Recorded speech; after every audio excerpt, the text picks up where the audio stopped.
Hey guys, thanks again for coming back to another episode of Built By.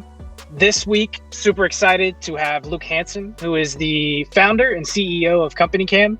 Luke, I think I had that right. Thanks so much for being on the podcast, man. I'm glad to be here, man. I'm excited. I love what you guys are doing too. Oh, thanks so much. Coming from you and the marketing that CompanyCam has, that's actually a huge compliment. So I'd love if you have, a quick little 2 to 3 minute kind of spiel about yourself, how you got in the industry and what CompanyCam's doing. I'd love to hear, I'll try to kind of give the backstory. So I am from Nebraska. It is in the middle. It is sometimes cold. It is sometimes hot. It's far away from the ocean. Therefore, you get these wild varieties of temperature. It's mostly flat. People are basically nice. Not that much to do. This is the setting. So my dad owns a roofing company.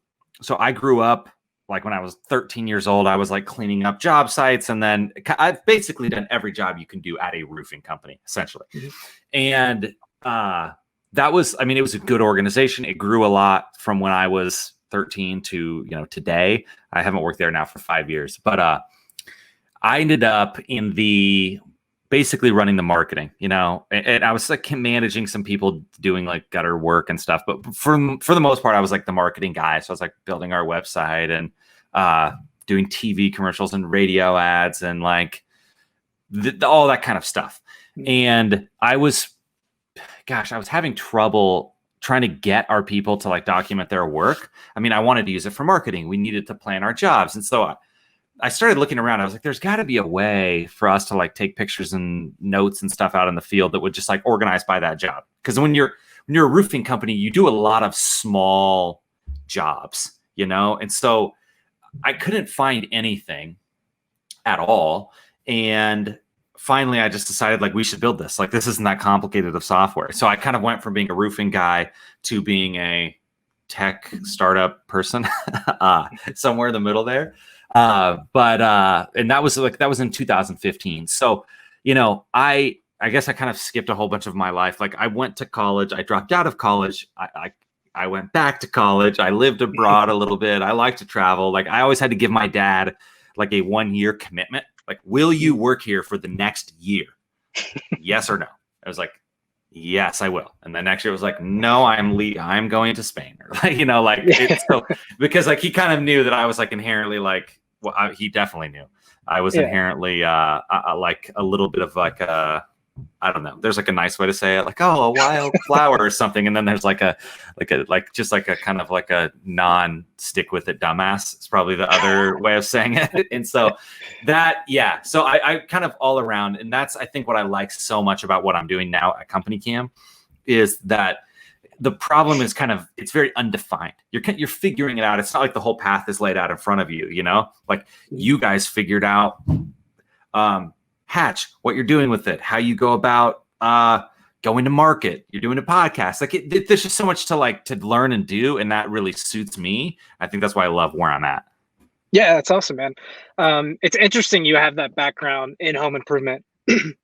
There's a lot of founders of tech companies, and typically when you think of home improvement, you don't think like Silicon Valley. You think of like blue collar work ethic. So coming from that background, you got into marketing and you were starting to add new technology and stuff. What was that? I guess earlier in your career when you were doing that, was there as much option? Were there many options out there? How are you vetting this technology? It's like exploded. There was more and more things coming online, and you always thought like you'd see some stuff, and sometimes it was just gimmicky, because a lot of things are dumb and they don't really work. But then you were like, oh man, that could save me time, or that could help us grow. Like you see that, which is what marketing should do. It should like solve a concrete problem, as opposed to people have these good ideas and they ask their buddy like, hey, would you use this thing if I made it? And no one wants to be like, well, depending on how, your friends are, but most people aren't like, no, that's stupid. You're an idiot. I would never pay for that. They're like, oh yeah, I could totally use that to solve, whatever. But that's not how anyone actually works in the real world. In the real world, people have a problem and then they go try to find a solution for it. And so, I was into drones for a little while. Like there was a time where I was the #1 result if you search for roofing drone, because like I'd like try to do some PR around us using drones just for local, good marketing. We were fairly early adopters of a lot of like the measurement technology of like pictometry. We've used that forever, of just like measuring properties. And so like that stuff was helpful, but there's like a tendency to think that you can there's almost like an endless amount of that you can do. And maybe someday it will be all robots doing all the work, which people are kind of scared of. But like, I actually think that that's a good future. Like, I think it's good that we're not all like digging holes on farms and plowing fields, which is what everyone was doing like 200 years ago. And like that we're talking on podcasts and doing this other stuff. But that being said, I think the hard part about a contracting business is managing the people. It's not necessarily selling the job. I mean, look, marketing isn't always easy. And I'm sometimes a lot of it just makes sense to me, and then I hear people talking and they're paying like $10,000 to be in some like stupid notebook, like they would joke because like I had a rule that like, if you're calling to sell me advertising, the answer is no, but you can have my email address. If you're calling to sell me print advertising, the answer is no, and you cannot have my email address. That was the way that I ran it when I was running the marketing at our contracting company. It's like, no, it's not happening. So like, yes, but having that background, like, especially for now, building software, coming from what is almost more of like a real business. Like you go to work at the end of the day, there's concrete results. Like you see that, hey, there's a new roof on this house. It looks better than it looked. Or I was just like building a deck behind my house. It's nothing too fancy. But at the end of the day, the other day, I was like, wow, like there was not a floor there and now there is. And that's a lot better than I had some really good meetings today, which is how my days usually go, Yeah. Well, man, sorry, I think I'm losing the plot here. You're going to have to get me back on track. No, you're good, man.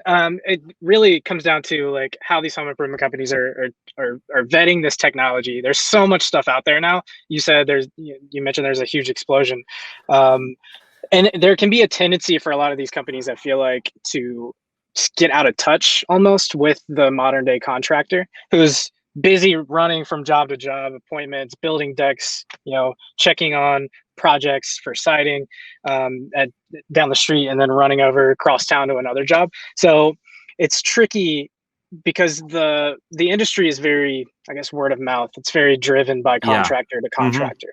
How are you positioning CompanyCam to kind of take advantage of that, to be a tool that is accessible for anyone in the industry? That's like, this is something we're talking about a lot right now because we're storing 180 million photos or something, and then that's going up pretty quickly. We are mainly an internal tool for contractors to keep themselves organized and to have documentation, accountability, all of this, and pushing that to the guys in the field. Like the way to keep up with what's going on a job site, like a picture that's time-stamped, GPS stamped, that it's real and where it's from, is a really good way to get an update versus like a bunch of text back and forth, talking on the phone, driving around, or even just like threads of photos and text messages, which is like, if I ask a contractor to show me their phone, I can guarantee you that their photo roll is just like, it'll be like it's like roofing. Their kid's doing a cartwheel, like 40 pictures of their other kid who like had their phone in the car and just like bursted picture. It's like a giant like mess. And so, we straighten that out for them, and that's really helpful. But I see a big opportunity in bringing transparency and sort of like truth. I mean, it sounds like a really big idea, but word of mouth is the way that you find a contractor, right? Like I automatically ask my dad or someone or Francisco, guys that I worked with at my dad's company, who they know.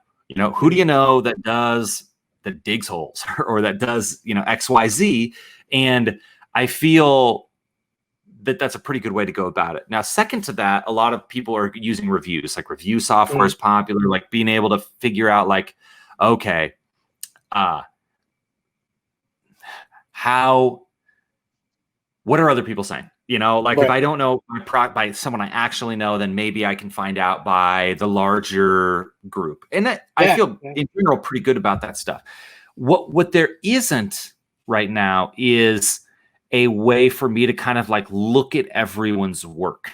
You know, like there isn't this way for me to sort through. I mean, we can click through people's websites or maybe through their Instagram or things like that. But like, I think that there's an interesting opportunity for CompanyCam to help our contractors grow by showing off their work because they're already capturing it in CompanyCam.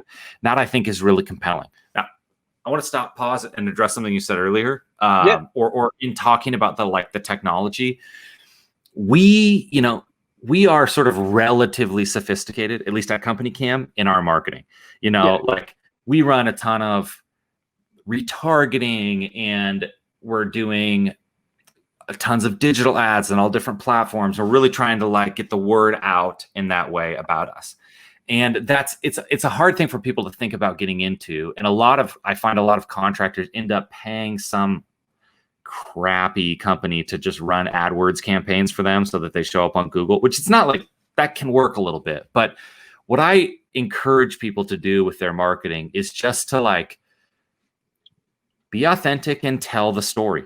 Just tell the story of what happened. Like it's really, I see people doing this where they'll just put a video on Instagram. Hey, we just finished this job. We kind of did this. We used this material.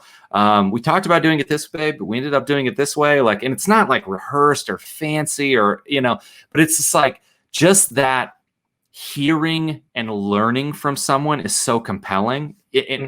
And this is the other piece of advice I like to dispense, is that you cannot give enough away for free when it comes to information. You do not own secret information. There's no such thing. Like the more that you can teach people, even if that's your specialty, even if that's what you sell, the more that you can do that, the more money you will make. Because what everyone lacks is an audience, right? It's not your problem as like, let's say a new company isn't that you're not making like that 10% more on every job or something like that. Overwhelmingly, it's that no one knows who you are and no one cares. And finding people that know who you are and care, like the best consultants or the best anyone, you pay people not because like they withheld secret information from you, but because you learned so much from them that you trust them, that you will then pay them. And so, sorry, I'm feel like I'm crossing a bunch of wires here, but just to say that it isn't so important that you are an expert with Facebook ad manager and exactly what platform, and you want to run this ad to 40-year-old women and this ad 26-year-old dudes, or like it's much more of the fact that you can do something and you put it out there and that it's real, like it feels real, not like a consultant or a company, maybe did it for you, but that you're just doing it and going and then teaching. Because my belief is that in contracting, trust is the key variable. Like you want to trust that the person will do a good job. You want to trust them that they're not ripping you off. You want to trust that that they know what there's just all these different angles on which you want to trust them. And a great way to build trust is to teach someone something, and that could be literally, for example, let's say you build decks or whatever. If you were to go online and teach people how to build decks, you will have so many people calling you to build their deck that like, even if you give away everything you know about building decks, and every other company can do exactly the way you do it, and theoretically, my position here is that you cannot give away enough information. It's actually impossible. There's no such thing as teaching too much that now the whole world can compete with you. That's not the way it works. You will become the absolute expert. You'll be speaking at conferences or something, and I mean, sometimes I need to take my own medicine here. Not that that we try to like hide information, but sometimes there's that like uncertainty. Like, for example, I don't feel comfortable being like a contractor guru, meaning that I'm the great contractor who's going to tell every other contractor how to do things or how to run their business. Like, I think I have some good ideas when it comes to marketing. I know technology. I have a lot of opinions, but I it isn't the case that I'm just this great contractor who's here now because I'm on this podcast going to tell you like, this is how to run your business. Yeah. Though I do slip into that sometimes, but like, so there's that uncertainty of like, who am I to share this or to be trying to tell people what to do. Yeah. And the thing that you kind of learn, and I equate this to kind of like to growing up. Like when you're 15, you look at grown-ups and you're like, oh, like you have, or at least I had this kind of respect for grown-ups, or like at least this idea that like they're not as like dumb and petty and like all of the things that afflict 15-year-olds. And then you become a grown-up and you realize that like, oh, everyone's still kind of a growing up, you know, they're not as mature as you thought. You're the same basic person. And that really, I'm talking about this realization that everyone's kind of like that. And the people that get off their butt and do the thing. And even when they're like not that confident, you can just say that. Like I don't know. Hard to overstate how much just telling the story, doing the thing, being yourself, showing it in a non-pretentious way will really help you grow as a contractor, even if you don't know anything about technology or any of this stuff. Like, absolutely. It's just like it's doing it. And I want to go back to something you mentioned, which was, you know, telling stories, which is really one of the big things that I think contractors aren't leveraging right now. And the ones that are, I think, are doing a really good job of showing, you know, videos of the project, you know, interviewing the homeowners for each job, you know, having those good reviews on video. I think the problem is that there can be a paralysis around marketing where if it's not perfect, we can't put it out there, which is completely untrue. Not everything you do has to be like a extreme home makeover where the homeowners are just bawling, crying. It can just be a real authentic, like 5 minutes of like, you know, what did you think of the people who came on site? We kept it clean, you know, things like that. So, I mean, that's a really good point, is just doing it and stop being, you know, paralyzed by the fear of it not being perfect, sort of thing.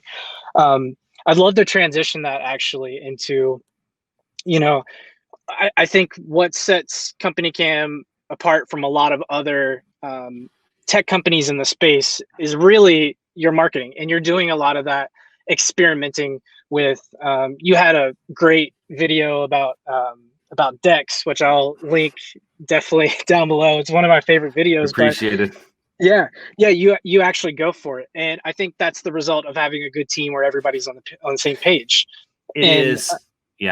Sorry, keep going. No, tell us about how good it is. But I'm going to wrap that right back into home improvement here. So I think you've kind of identified the key in hiring good people around you. And I think that's something that home improvement companies can struggle with sometimes, which is we're making a wrong hire. It ends up costing our company a lot more. So in your opinion, I'd love to hear like what your methodology is around people that work with you. Man, it's hard because I don't often run with like a well-articulated plan, you know, like this is exactly how we're doing it. A lot of it is kind of like a feeling, or like for example, people that I know, like our head of product right now, who's sort of our COO, you know, head of product, real operations person. I mean, he's just someone that I knew, and I was like, that's the person you want to hire. Like, you know people that are like, this person is super smart. They care. They're great to work with. They do great work. They're just better than you in almost every way. Like finding that person who's better than you at a thing is really important. Like I joke that I am kind of like the stupidest person at our company, or the worst person at any given thing, you know, like there's a person who's definitely better than me to do that thing. But, you know, I did start, because I really like the idea like of product development, of just thinking like with the app, like what should this screen look like? How should this thing work? Like I have more ideas than I do time to execute on any of those ideas. So that part is really fun for me. And that's kind of how I ended up here. The trick is, and what I realize is, you're not building a product, you're building a company. And you think about things different when you're thinking of building a product versus a company.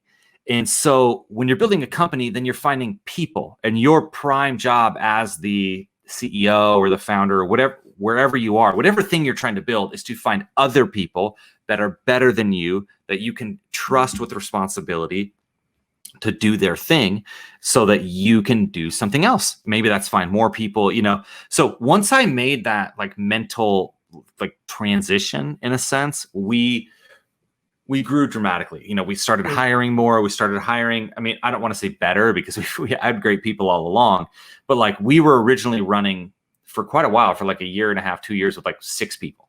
And you can do that, but there's a limit to what you can accomplish. And that's what a company is. A company is people coming together to work towards a certain direction and then leveraging like other people to do almost more and more specialized things. And then that's how you can grow and scale and accomplish big things. So in hiring, number one, I want to find someone that it's like that I'm excited to work with, that I really think, not just like I think they're competent at their role, but that I think I would enjoy seeing them every day for a long time, because you really do. We all, it's part of the culture that we work hard, especially contractors, like it's definitely part of the culture that, hey, we work, like you're not here to work, you can get out of here. And I respect that a ton, but it's also important,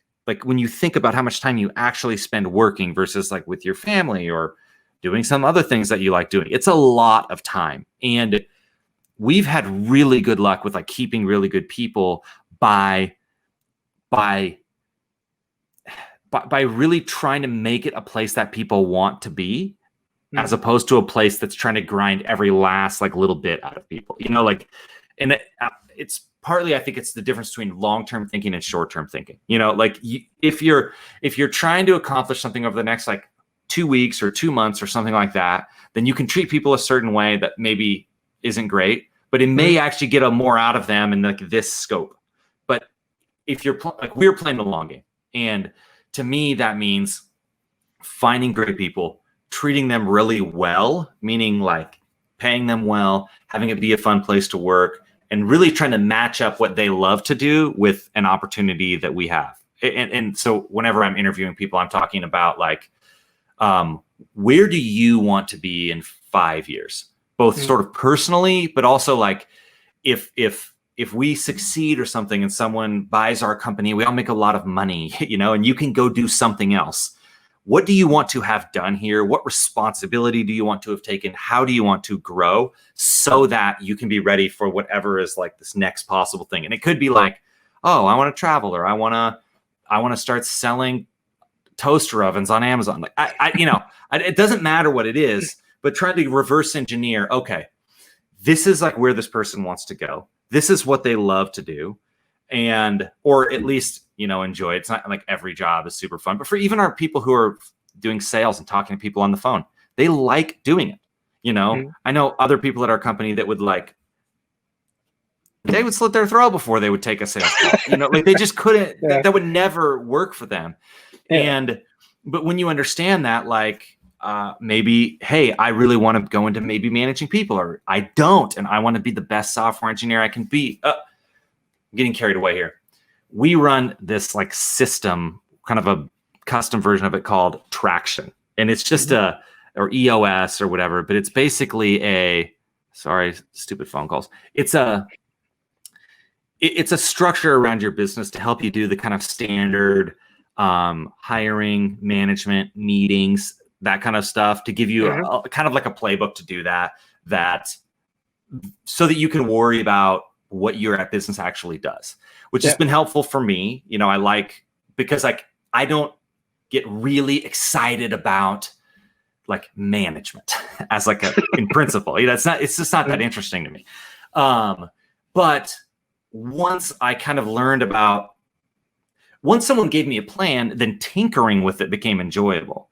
And I think with, again, trying to like loop this back around to people, is once I realized that what a company is people. And it's not like the product, it's the people, and then the people make the product. And so like, that's where you have to start. Once I realized that, I really put a lot of effort and energy into not just trying to find great people, but then trying to help people grow. Like one of our core values is grow up. And it's like, I'm kind of on this kick of, because I'm a dumbass. I told you that. Like, I need to grow up. Like, I'm irresponsible and just all around.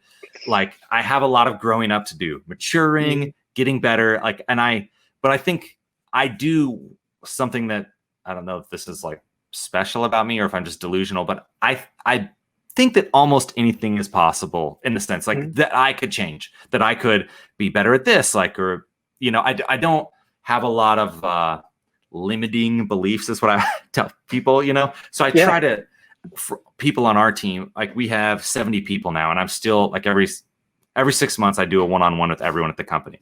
And I'm going to try to keep doing that for as long as hopefully, you know, we keep growing and everything like that. But like, talking to them about like, how have you grown up in a sense? And that can't sound condescending, but it's more like a growth. Like, we all see that we could be a better version of ourselves. And we all know ways in which we're sort of prone to being idiots, or that if we're not like acting in a healthy way for ourselves, how we can kind of like do things badly. And so I want to basically be the main cheerleader of our people, being the one telling them that, like, I believe in you, that you can do great things, that you can be better than you are now, which isn't to say that you're bad now, you know, but like that you're capable of more. And to try to encourage you and kind of hold you accountable in figuring out how you want to grow and what that looks like. So loop this again background. I think this is like my fourth loop, you know, like we're it could be called a death spiral. Hey, I'm not, but it's like, it's caring, finding good people, caring about them, believing in them, and then trying to be a part of not just putting them to your purposes, but to help them to their purpose. And the idea that if those things are in alignment and you're moving in the same direction, that's good for everyone and it'll keep working. And it's not like fundamentally unstable, which I think a lot of other things that are more short-term thinking they're sort of fundamentally unstable, and you're constantly like trying to put things in place because you're pushing it so hard. So sorry, that was the longest. I am king of long, convoluted answers, and that was actually exceptionally long and convoluted. So you wrapped it right back around. Tune into the Built by podcast. There you go. Awesome, man. Well, that's Here, really all of the. Yeah, I'm recording a podcast, buddy. Sorry. Wait, I mean, you need to go upstairs right now. I just want to see who you want to call it. You can see him. He's right here. I just don't know who he is. Okay, he's waving at you. All right. Okay, go. Go upstairs. Okay. Sorry about that. All good, man. The perils of working at home. Yeah. That's really all the questions I had today. I really appreciate you coming on. I'd love for you to, if contractors want to learn a little bit more about CompanyCam, where is it they should go? Yeah. CompanyCam.com. We are CompanyCam on the socials, Instagram, Twitter, places. But basically we help contractors capture information in the field, get it organized, and we present it to you as the owner or manager in a way that saves you a lot of time of driving around and really pushes that accountability out to the field. That's what we do, and we'd love it if you check us out. When you have a minute. Absolutely, man. So again, thanks so much for coming on, man. Till next time. Thank you, Matt. This was awesome.